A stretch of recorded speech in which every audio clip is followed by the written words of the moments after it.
Sou o Cássio Sanches e esse aqui é o Little Monster.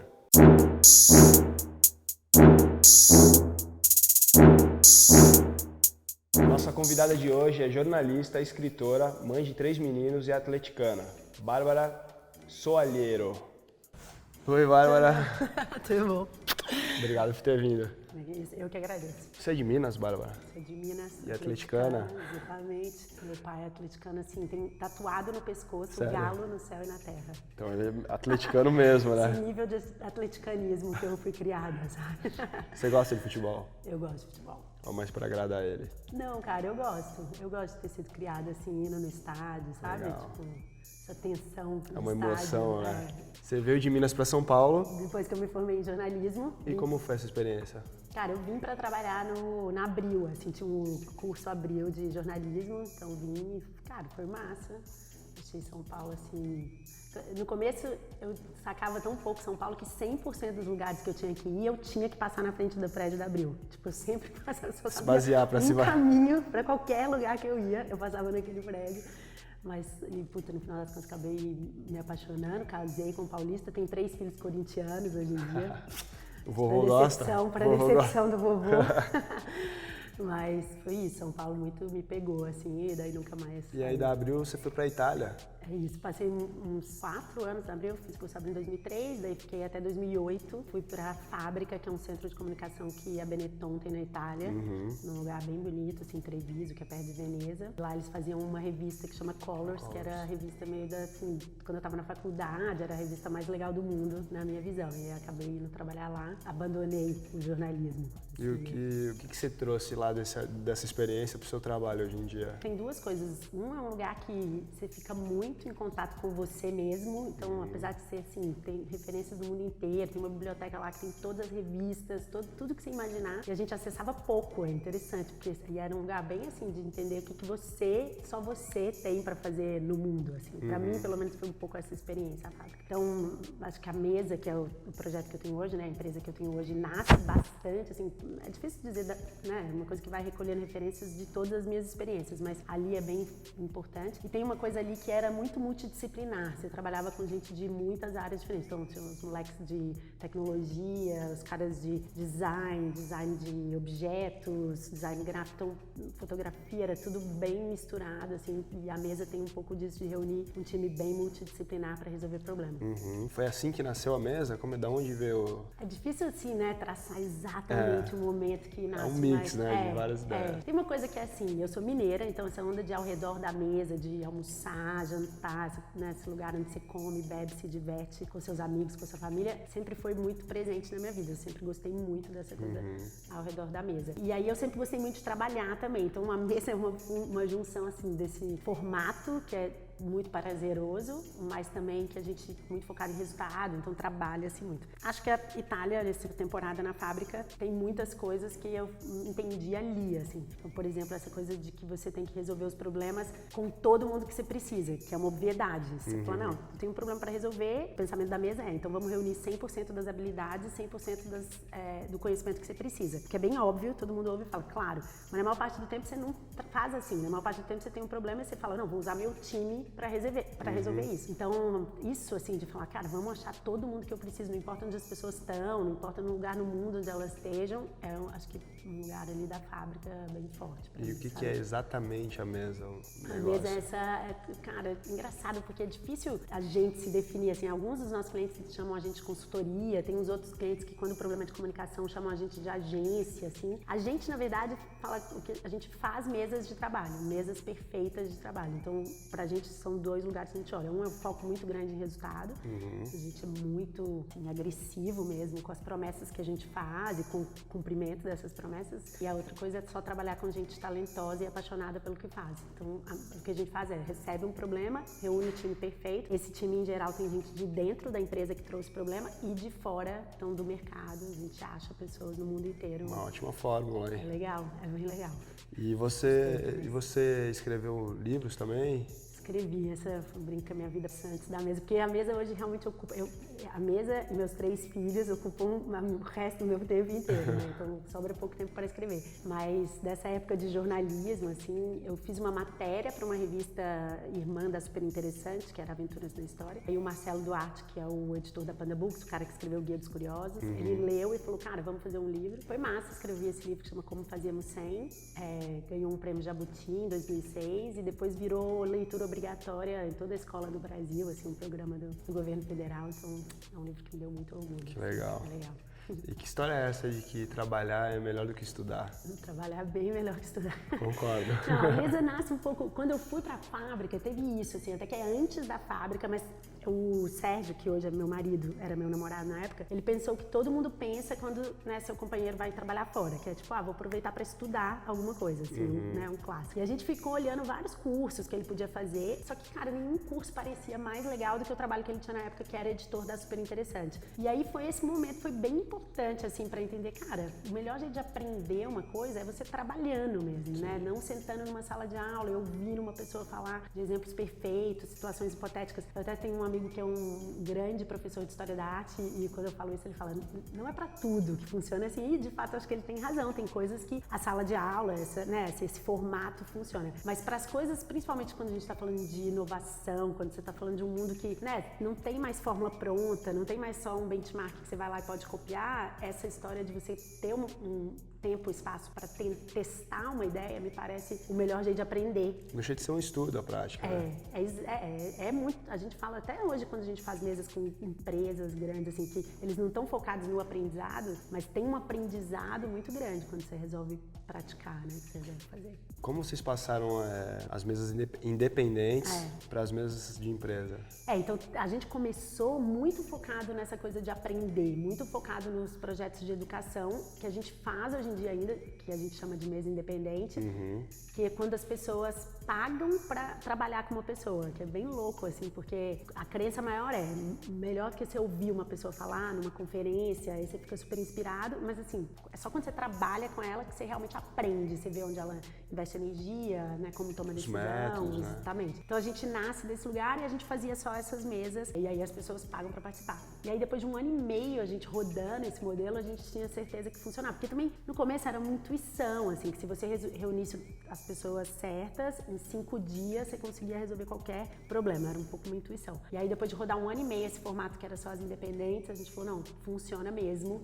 então dá para resolver problema de cliente, assim, né?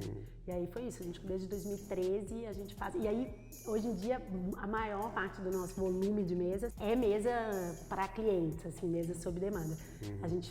Esse ano a gente fez uma mesa independente, dessas que a gente chama independente, que, cara, por um lado é uma pena, por outro também é difícil, porque a demanda tá aí, tá alta, então é difícil você falar, não, vou... Porque as independentes não dão nenhum dinheiro, a gente faz porque a gente gosta de fazer mesmo, então... E por que 12 pessoas? Não tem muito, assim, foi bem aleatório.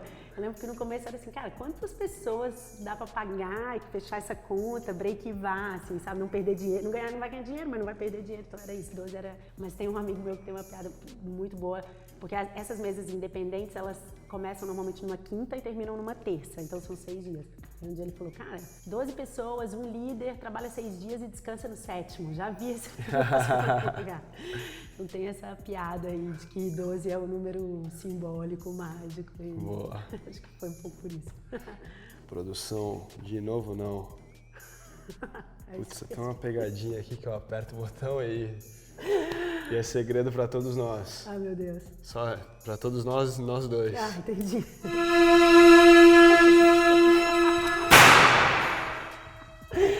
Maravilhoso. Steve Pombo. Adoro carnaval. Carnaval o ano inteiro.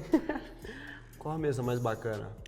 É difícil, né? A gente fez uma em Nova York em 2016 com a comunidade transgênero negra. E foi muito forte, porque primeiro me mostrou como tá mudando muito rápido, assim, toda a ideia de gênero, assim, como Cara, em muito pouco tempo a gente entendeu que vai mudar e vai mudar cada vez mais rápido. E antes de ir, assim, pra mim eu atravessei uma ponte mesmo, assim, de passar uma semana trabalhando com a galera aqui nas histórias de vida, como é difícil quando você entende. Tem umas histórias que a gente ouviu, tem um moleque que nasceu uma menina, e aí ele conta, assim, que ele falava, não, aí eu ficava falando com meu pai, porque ele se via como um menino, assim, ele sempre achou que ele era um menino, então ele falava coisas com a mãe, com os irmãos, e às vezes ele tomava uns tapas, assim, porque ele tinha falado um negócio que ele não entendia por quê, porque assim, na cabeça dele ele era um menino, entendeu? Então, foi pra mim foi uma ponte de conhecimento, assim, de aproximação e de entender que, cara, os caras estão lá na frente, entendeu? Eles já entenderam que tudo vai mudar, inclusive a ideia de que gênero é um só e um apenas, então, né, dois no caso. Então, pra mim, acho que foi pessoalmente mais transformadora.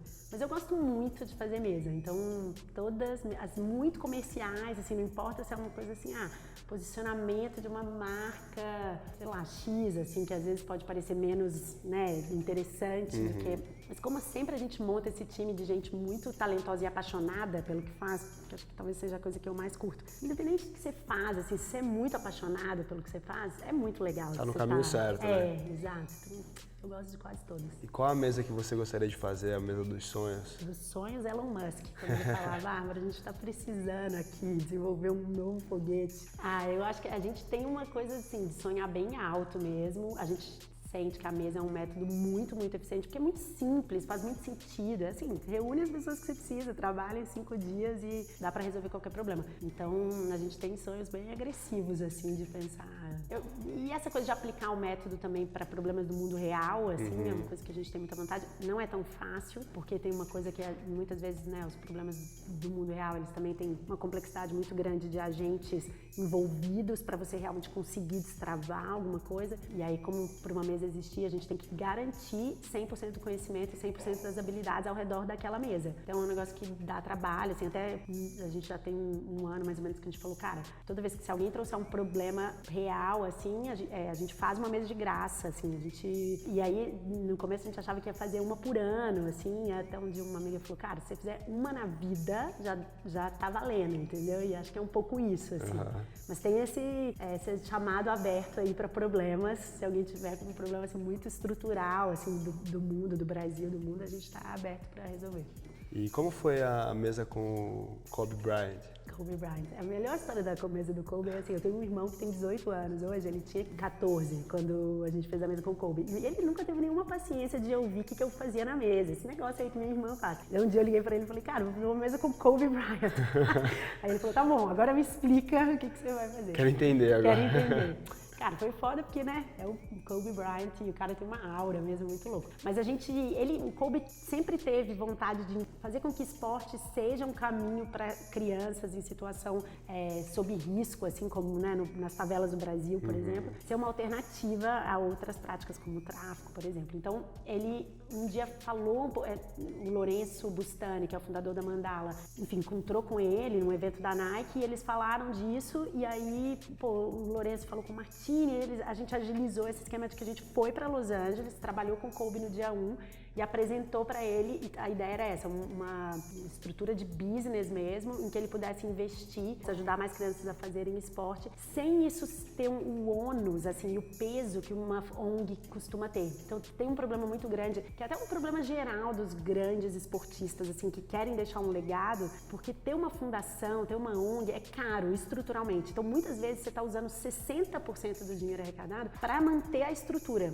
E aí você só sobra 40% para fazer o impacto que você quer. Então a nossa missão era isso, como que você cria um negócio em que o dinheiro é muito maior para o impacto do que para a estrutura. E aí a gente prototipou, foi muito foda no último dia quando a gente apresentou para ele, assim, foi muito foda. Teve uma hora, a gente tem um vídeo dele falando assim, eu quero contratar todos vocês. E a gente respondeu, não, a gente é que quer te contratar. E é um projeto que, enfim, agora tá na mão dele e vamos ver, assim, mas foi massa trabalhar com o cara. E agora vocês estão focados na mesa nos Estados Unidos? A gente abriu, tem 2 anos mais ou menos, que assim, quando a gente começou a levar, né, a operação, é bem intenso, porque, cara, a gente é uma empresa nascida no Brasil, no mercado mais disputado do mundo, né, onde a gente chega e fala, não, eu tenho um método mais inovador aí, porque, né, tem uma dificuldade de você abrir nesse mercado. A Lígia Giatti, que é a pessoa que toca a operação nos Estados Unidos, é incrível, e ela fez isso muito brilhantemente aí nos últimos 2 anos. Então hoje a gente tem clientes grandes, assim, Coca-Cola, Kellogg's, Netflix, nos Estados Unidos, que é massa. E a gente vai investir pesado, assim, em 2019. Vamos fazer agora um cartas na mesa. Cartas na mesa. Ai, que medo. Beleza. Quais são as cartas? Quais são as Beleza cartas? se põe na mesa? Beleza se põe na mesa. Sei lá, não sei se é resposta. Beleza se põe. Beleza, cara. Eu acho engraçado. Se põe em todos os lugares. Você sabe que tem uma coisa na mesa que rola? Que assim, todo mundo é tão... Você junta esse time de gente, aí todo mundo é muito apaixonado pelo que faz e as pessoas estão lá pela coisa que elas são muito boas. Então, assim, né, se você tiver numa mesa, você só tem que entregar aquilo que você já é excelente. Então, entra num flow, assim, as pessoas brilham muito. A mesa é um lugar... Para quem está participando, assim, é muito legal, porque eu só te exijo o que você já é muito bom. Então tem uma onda de ter uma beleza nisso, assim, das pessoas estarem performando muito alto. Sabe quando você está no seu melhor, assim? É muito... Tem uma coisa do esporte perto do flow, do trabalho, assim, quando você sabe que você está ali, tipo, no seu flow, e a mesa te proporciona um pouco isso. Então é bonito, é bonito. Então se põe na mesa. Se põe na mesa. É um personagem favorito do Caverna do Dragão? Mestre dos Magos, claro. Mestre dos... Por que todo mineiro fala uai? Porque uai é tipo a representação melhor do mundo, entendeu? Uai. Uai, fala uai. A melhor expressão. Eu não sei porque que o resto do Brasil não fala uai, entendeu? Essa é a pergunta. O que não tem solução numa mesa? Não, tem uma que é um pouco triste esse, mas uma vez na vida eu recebi um problema que eu falei, cara, isso aí não dá pra resolver, e é tipo abuso sexual infantil, cara, que é treta, né, assim, é a coisa maior sombra da humanidade, assim, que acontece em todas as geografias, em todas as classes sociais, é um negócio muito louco, e os indicadores são de que quanto mais você fala do assunto, mais cresce. E não é tipo, mais cresce as denúncias, é que quanto mais você fala, mais cresce, que é triste, absurdo, bizarro.